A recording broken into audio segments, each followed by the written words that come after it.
Hey guys, welcome to Entertainment Talk Nation. This is Rob. This video, you know what it is. It is the review for Godzilla King of the Monsters.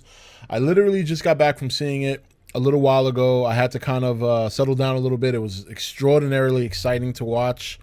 And I'm going to do this review without spoilers. We're going to do a spoiler review later. And I want to do this review taking into account fans who may not be as hardcore as some of you other guys. So the movie obviously stars Millie Bobby Brown from Stranger Things, Kyle Chandler, Vera Farmiga, Ken Watanabe, Sally Hawkins, and of course O'Shea Jackson, who is the son of Ice Cube. And the movie picks up right where we left off 5 years ago with Godzilla in San Francisco fighting the Muto.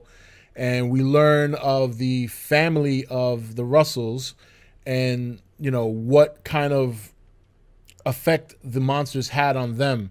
Once that scene is over, we go 5 years into the future to current time, where we see that the Russell family has all but separated. Millie Bobby Brown lives with her mom, and Kyle Chandler is doing his own work, basically, or Kyle Chandler's character, I should say, is trying to recover from some of the depression and the drinking that he succumbed to because of what happened to the family. The movie from there springboards pretty much into action. They don't waste any time showing the monsters. We initially start off with Mothra, and then from there it's just hit the ground running. The pace of the movie is pretty intense. You know, I can honestly say I don't think there was a boring moment in the movie. I know there's a lot of that going around with some critics, but there really wasn't. They focus on the humans just enough to send a message, and then they tell the rest of the stories with the kaiju. Godzilla in this movie is definitely shown more than he was in 2014, but not by much. I think what they did in this movie that made it feel like you see more of him is that you see him a lot sooner. Where in 2014, you got to see Godzilla about an hour into the movie. This movie, I would say it's about a half hour in, you finally get to see him.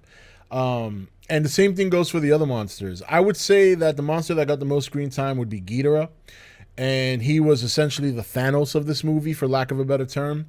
But the movie pacing was very good. It never felt slow. It never felt at all it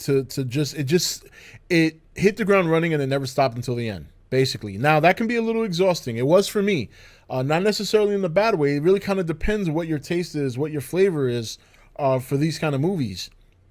Now, in terms of the story is an improvement off of 2014. I believe a lot of the credit has to go to the actors, because Michael Daugherty took a very different approach with this movie, and I'll get into that in spoilers. If you saw my initial reaction video, you know what I'm talking about. And the actors are right behind him. I think they did a great job performing.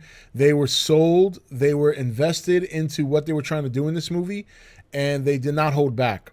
Millie Bobby Brown gave an excellent performance.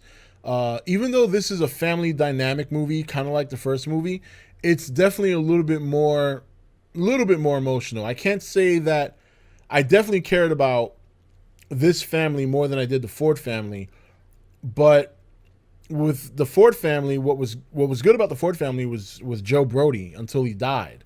Where in this movie, you have the whole family. And I would say Kyle Chandler gave a very strong performance, almost equal to Bryan Cranston. However, the difference here is that he didn't die. You know, so you got that performance throughout the whole movie. But on top of that, you also got to see Vera Farmiga and Millie Bobby Brown and that whole dynamic. Then surrounding them, you have a bunch of military and scientists.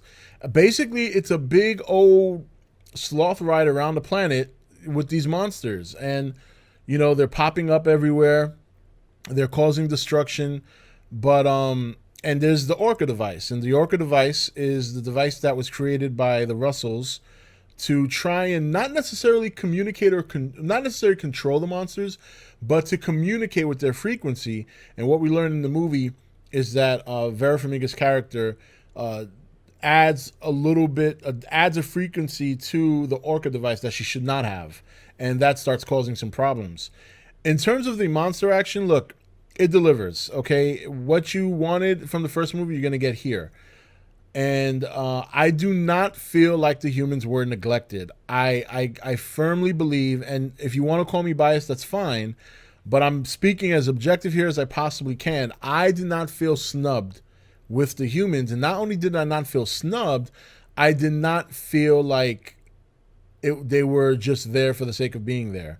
Now, what it is about this movie that I think has critics on the run, and if you're a general audience member, if you're not a hardcore fan, it might have you on the run as well, which is why I want to be as honest as possible, is that this movie is a big fan service. There's a lot of callback to the older Godzilla movies that many fans may not understand or may not get.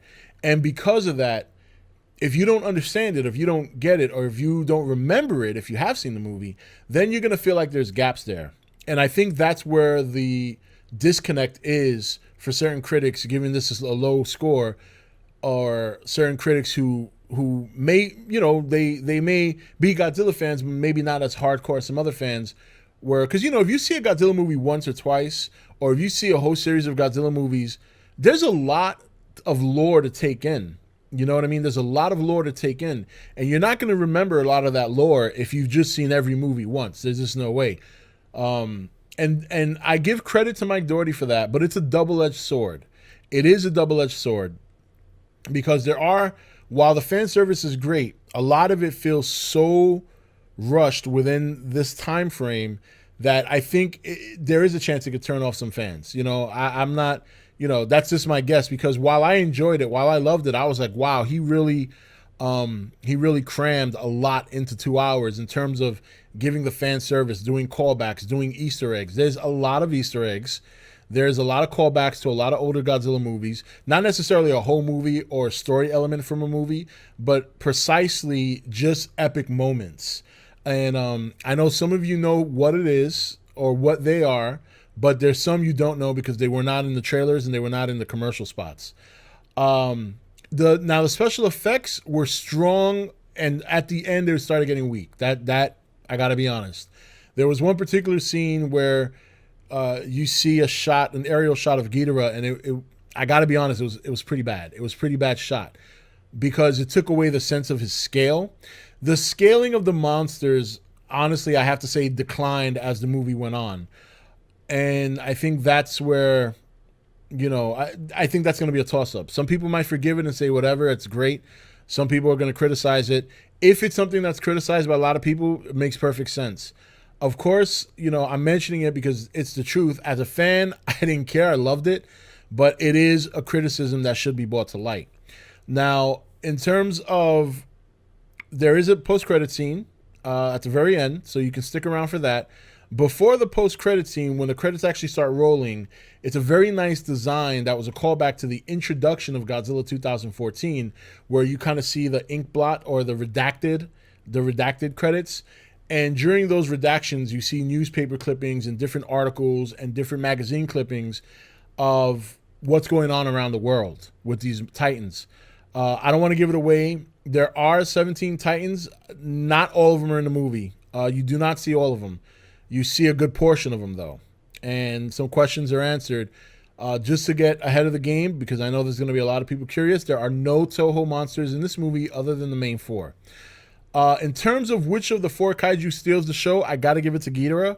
Ghidorah was the main focus of this movie. He got the most screen time of all the monsters. Some Rodan and Mothra fans might be disappointed because they were, especially Rodan, was few and far between. If you've seen all the trailers and all the commercial spots, you've basically seen all of Rodan's scenes. Mothra, very similar with the exception of a couple of other scenes. But basically this was a 2-on-2 tag team match. You know what I mean? But the main focus was on Godzilla and Ghidorah. And that was an incredible fight. What they did with that scene was nothing short of amazing.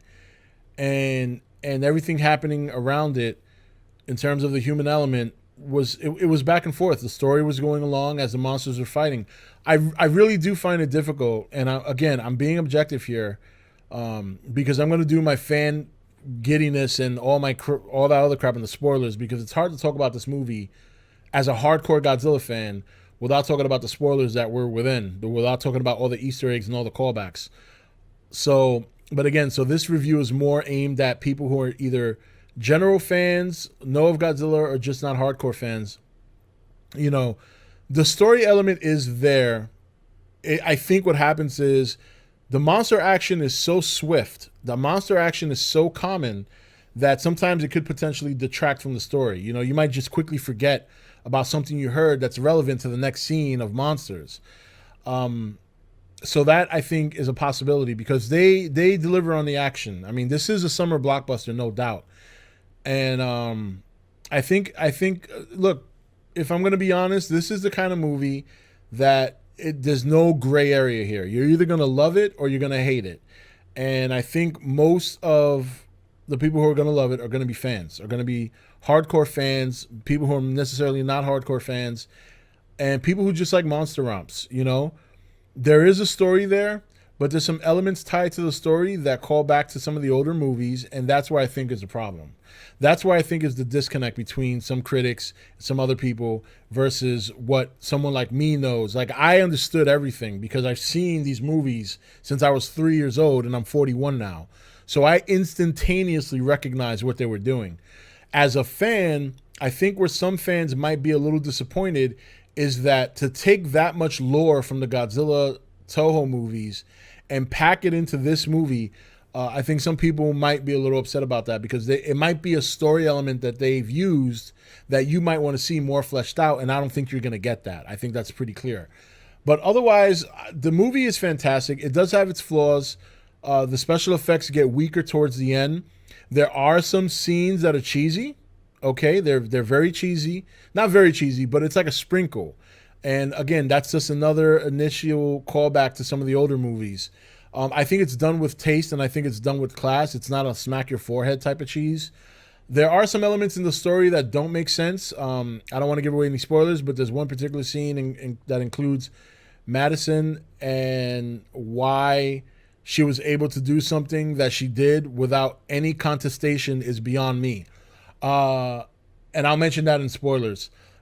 There's some other things that don't make sense as well. Like Vera Farmiga is very hero in this movie.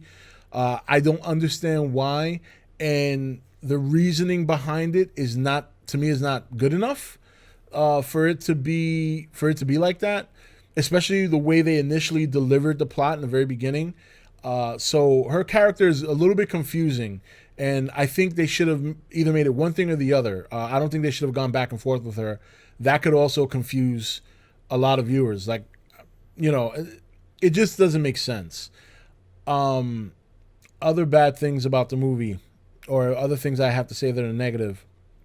Again, I think some fans might be disappointed with the fact that Rodan and Mothra do not have the amount of screen time you might want them to in this movie.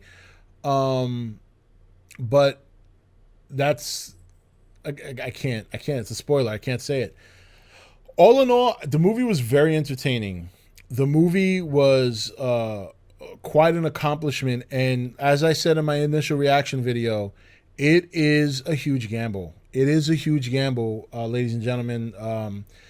Whether or not it pays off, we'll see. But I was in utter shock at what Michael Daugherty did with this movie. And not in a bad way. More than like, wow, Mike, you really are going for it. Like, he went for it. And if it pays off, he's going to be the fans' heroes for years to come. Because I enjoyed the movie so much, and I had a grin from ear to ear. It was a different level of excitement and happiness that I felt when I watched 2014. When I watched 2014, a lot of my giddiness, a lot of that happiness came from the fact that I'm seeing Godzilla on the screen for the first time in 10 years, and he's being represented in a very true and respectful fashion.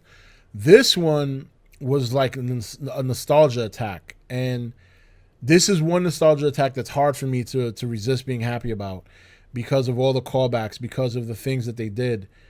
And I think overall, whether you're a fan, whether you're not a fan, I think it is a fun time at the movie nonetheless. It is extraordinarily entertaining, and I think the MonsterVerse, if everything goes well with this movie and Godzilla vs. Kong, I think there's a future. I think there's a future. So we'll see. But overall, if I had to score it, I would definitely give it like an 8.5 out of 10. Definitely. The special effects drop off at the end was noticeable, and it was a little painful to watch in certain spots. So that was unfortunate because it kind of takes away from the consistency, and it kind of takes you out a little bit because the monsters scaling drops so much. Like, they just don't look as huge as they did earlier in the movie. Like, for example, there's one shot in the beginning of the movie, I won't describe it, but it's a shot of Godzilla, and it is such a monumental shot to open the movie with. And then towards the end, you start seeing these monsters get a little bit smaller. And then, of course, while the story I thought was an improvement over the first movie, there are certain things that happen in the story that just make zero sense. So taking that into account, the special effect drop off towards the end, 8.5, which to me, but overall, it's a fun movie to watch. I think hardcore fans are going to eat it up. General fans, I think this is the one that's going to be 50-50. You know, Godzilla 2014, it was 50-50 for the hardcore fans, and they drew in the general audience. This time it's opposite. I think they're going to draw in the fans, and the general audience is going to be 50-50. The question is whether or not that's enough to carry the movie over. And that's where we're going to have to wait and see for the next 2 weeks, 3 weeks, what the numbers look like, and figure out whether or not Mike Daugherty, either his gamble pays off or it's a fail. So, yeah, that's it, guys. That's it for my review. Looking forward to see what you guys have to say on the bottom. Please do not post any spoilers in the comment section. I saw spoilers in the initial video reaction I did. I pulled some off. No spoilers, guys. Please don't. You can say all you want to say about the spoilers in my spoiler review, which is going to be coming up. It probably won't be up till much later tonight. So, you know, if you guys are up at like 1 o'clock, between 12 and 1, it might be up. But please don't put any spoilers in the comment section. I will remove them.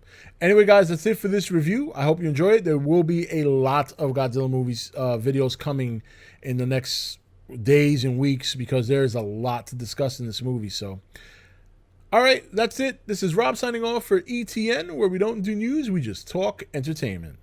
Take it easy. Thank you for watching E.T.N. Click here to watch more content. Don't forget to leave a comment. Also, make sure you like and share this video. If you want to know when the next video is up, click the notification bell next to the subscribe button. And most of all, make sure to click that subscribe button for regular content.